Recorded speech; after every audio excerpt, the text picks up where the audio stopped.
agenda, okay, is, like I say, about correlations, and I will be doing an introduction into hedging. So tonight we'll start off with what is correlations, an explanation of what does that actually mean. Then I'll be discussing currency pairs that correlate and why they possibly correlate together.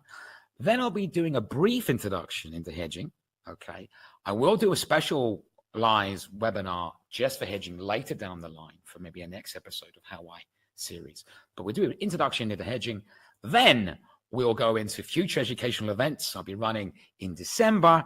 And of course, my usual question and answer session, which I would hold off to the end. So any questions you have, please feel free to ask me at the end of this presentation. So what is correlation? What does it actually mean? Now, the official definition is it's a mutual relationship or connection between two or more things. Well, that sounds pretty interesting, James, but what does that actually mean in relation to trading? Well, it means this. Whoops, pressed the wrong button. There we go. Always the way, isn't it? Technical stuff, eh? God, I can't even do it myself, right? Anyway, correlation in relation to currency pairs. Now, when it comes to currency pairs, there tends to be two types of correlations. A positive correlation, and this is where two or more assets can increase or decrease in value parallel together. Okay, that's positive.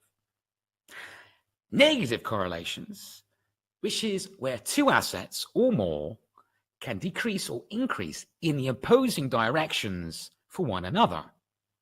Simply saying you can have one asset go up, and at the same time as that asset's going up, another asset's going down. That's a negative correlation.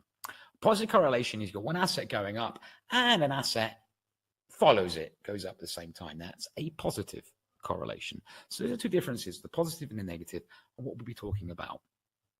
Now, traders, to try and help them identify possible trading opportunities, they look for what's known as correlations coefficiency. And basically what it is, they try and calculate how closely a pair is linked with each other, both in a positive and negative correlation with each other. Okay. Now, the theory is, okay, again, this is a calculation. You have like a level of a negative correlation and you have a positive correlation. The balance number is 0. And the maximum or the best negative correlation is -1. And the best positive correlation is +1. So the idea is the closer it is to either a -1 means it's a strong negative correlation, or if it's closest to a +1 means it's a strong positive correlation. Now, to look at, these correlations and work out the statistic to get to the numbers. Sorry for a little dry, I need my cup of tea. Typical English, I need my tea. Now, to look at this, you look at what's known as correlation tables.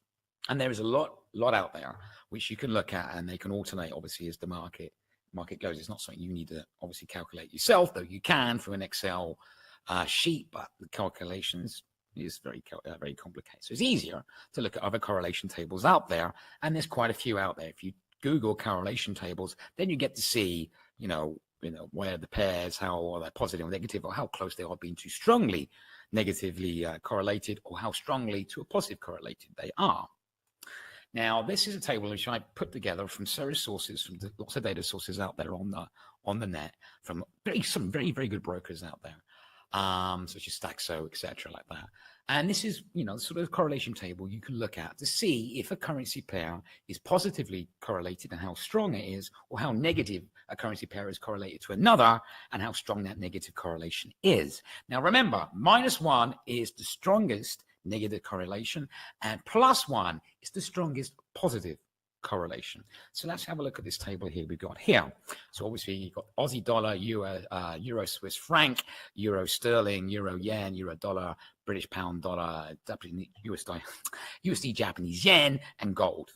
Okay, and across we've got the same pairs across. These are just the ones I randomly chosen, okay, just to illustrate what we're talking about. But you can find correlation tables out for pretty much any pairs you're looking at. Now, remember, +1 very strong positive correlation, -1, very strong negative correlation. Okay, so as we can see, if we go across the top, this is some of the data, average data taken from the 23rd of November, so it's quite up to date. Okay, so you have the Aussie dollar, which is, okay, it's 0.72, so close to +1, is currently positively correlated with Euro Swiss. Again, round about the strong with the Euro Yen, very strong currently at the moment with the Euro Dollar. See, that's 0.888, so it's just under the -1. Pound dollar, as you can see, the cable 0.7047, etc. The Japanese yen is negative correlated, is -0.5, so close to that -1. So ones we really need to be looking at is how the biggest or the largest the numbers are. So obviously we're looking at 0.72. So the Euro Swiss franc, again, is strongly positively correlated with the Aussie dollar. And if we then look for a strong negative correlation, we've got the Euro British pound, which is -0.8588, which is a strong negative correlation with the British pound Japanese yen, and so on and so on. Now, these tables are really, really good. Okay, and they give you a good idea. And like I say, a number of these tables update on a regular basis to show you the positive and the negative correlation, how strong those correlations currently are. Now, let's have a look at some some actual charts and see these currency pairs working or going together in a sort of direction you want to be looking at. Now, here's a positive correlation. Here's an example. Again, we got the Euro dollar and we got the Euro Japanese yen. And if we actually go back to our chart, Euro yen, Euro dollar, again, pretty strongly correlated in a positive way. So 0.6823, so you know, pretty strongly correlated. So we actually look at our chart movements. These are both daily, taken yesterday. You can see they tend to move in unison. Negative direction for the Euro dollar, and we can then see it was indeed a negative direction for the Euro yen. When the Euro dollar started to move positively upwards, you saw the Japanese yen do something similar, the Euro yen, that is, do something similar. So again, you can see these two are positive correlated, and they're moving pretty much close or similar in the same sort of similar direction. Let's look at another example. The British pound, US dollar, and the Euro British pound. Surprisingly, this is a negative correlation. It makes perfect sense. Of course, if we have a look at the table again, what the number of the Euro, what's the British pound was against the Euro, here they go, Euro sterling, of course, minus 0.6251. So again, we have got quite a negative correlation there. So we have a look at what happens here with our charts. So we have the British pound, US dollar, or the cable, and the Euro sterling. British pound falls against the US dollar, and guess what? It goes up in the opposite direction, negative correlation with the Euro sterling. It recovers and starts gaining ground again against the US dollar, and surprise, surprise, the Euro falls against the sterling. As you can see again, the pound drops against the dollar, and of course, as we can see in this line here, obviously, the Euro then goes up against the sterling. Now, of course, these correlations make a lot of sense because obviously it's the Euro against the sterling. So if the sterling's gaining strength against the dollar, then theoretically speaking, it should be gaining strength against the Euro.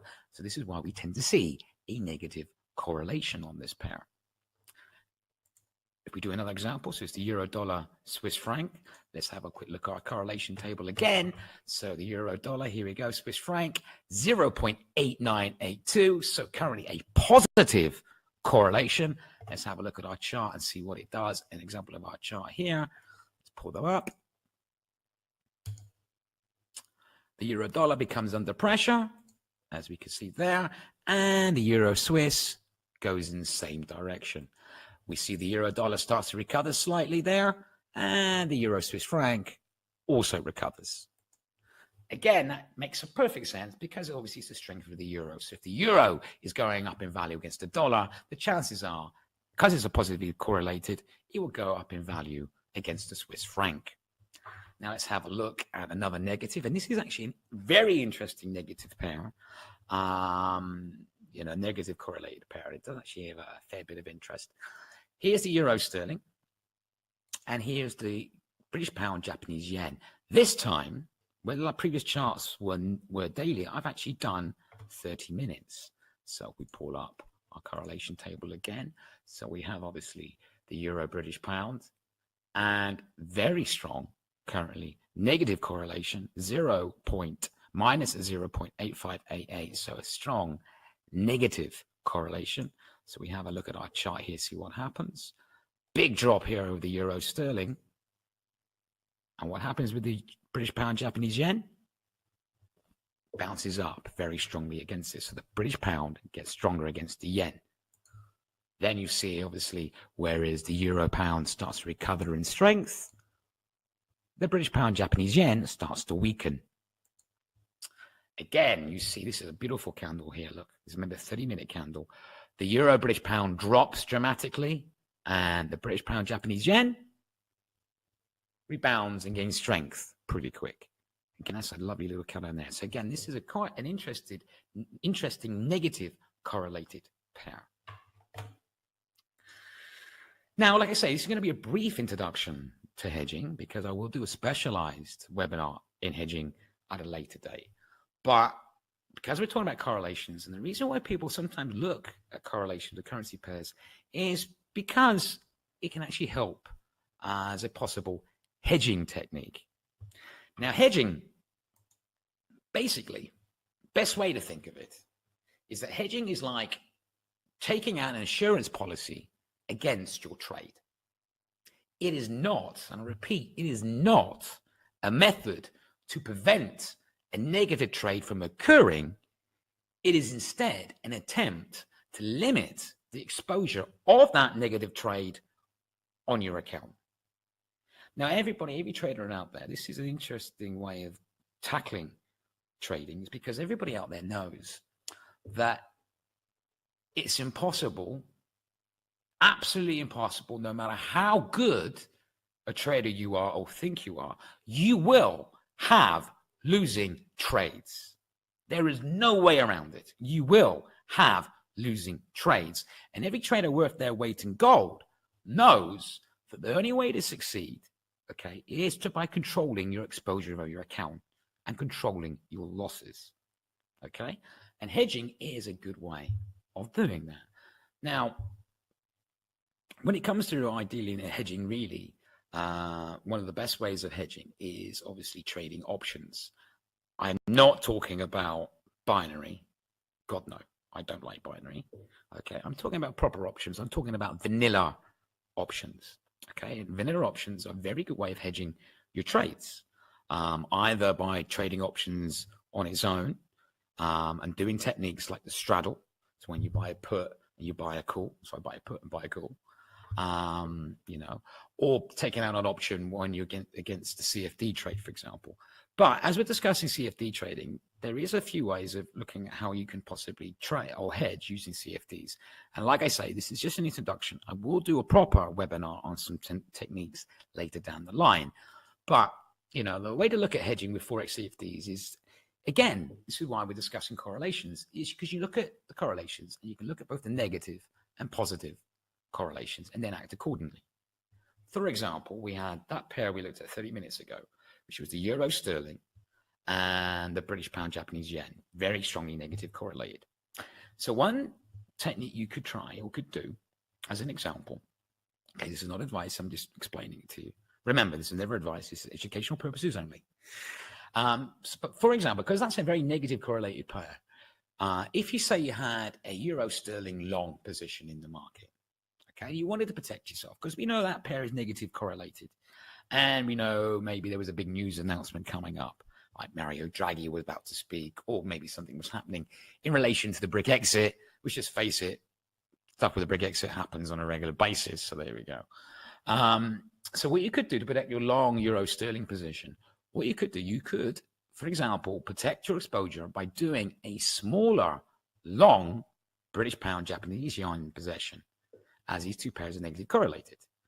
So say, for example, you really believed, okay, the euro sterling was going up, okay, and that was what you believed, and that's what your analysis said. Okay, so say, for example, you did one lot on the euro sterling, because then there's a big announcement coming up. To protect yourself, okay, you would also then do a long, but maybe half a lot this time on the euro yen. So even if you were losing on the euro sterling, the euro yen would gain, which means you'll be protecting some of your exposure on that trade. It wouldn't wipe it out necessarily, but it would protect it if that trade went against you. At the same time, say that trade went in your favor and you made on the euro sterling, you'd obviously make, because of one lot instead of a half a lot on the euro Japanese yen, of course, obviously you would overcome or pay over for the losses, etc. Okay, so that's one way of basically looking at doing it. The other way of doing correlations, for example, say for example, you had the euro dollar pair, and we know the euro dollar pair is say correlated with euro yen, positively correlated. So we're looking at our chart. We got the euro dollar approaching a key resistance. Okay, meaning in other words, that might be a potential interesting pair to short. Okay, at the same time, our euro yen, okay, is approaching a potential support. Okay, so like I say, we could do a little bit of a trade with that, where, for example, if they're approaching similar levels, we'll go long on the euro dollar if it could break that resistance, and obviously then long on the euro yen. And that would be an interesting way of doing a positive correlations as well. But of course, remember, hedging is not always perfect, okay? Because especially with CFDs, because obviously the spread and the volatility, okay, it doesn't always perfectly work because the markets at the end of the day aren't always exactly how we expect. And remember, hedging is for protection, and it's to try and control your losses. Okay, there is other hedging techniques like using obviously swaps and things like that. Things like that we'll discuss later in a different session. But anyway, this is just an introduction and possibly looking how